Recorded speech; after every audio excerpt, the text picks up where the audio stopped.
এই দেশে হাসিনারে আনা দরকার, কারণ জনগণের দরকার। হাসিনা এই মাস দেশে ফিরে অবশ্যই গুড, আমার দেশে অবশ্যই আনতে হবে। 13ই নভেম্বর শেখ হাসিনা দেওয়া লকডাউন উপলক্ষে বাংলাদেশের বাতাসে বইছে এক টানটান উত্তেজনার ঝড়। মশাল হাতে ব্যানারে লেখা ইউনূস হাটাও দেশ বাঁচাও নিষিদ্ধ ঘোষিত হওয়া সত্ত্বেও রাজপথে তাদের আগমনে কেউ কেউ বলছে এরাই মুজিব সৈনিক। এই দুঃসাহসিকতার নামই আওয়ামী লীগ, ছাত্রলীগ।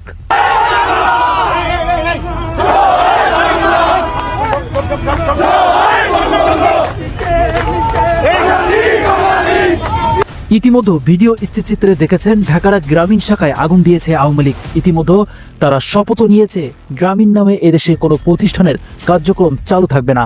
আগামী 13 তারিখ হবে ইউনূস সরকারের শেষ দিন। সকল ষড়যন্ত্রের অবসান ঘটিয়ে এই সরকারের বিদায় ঘণ্টা বাজাতেই শেখ হাসিনার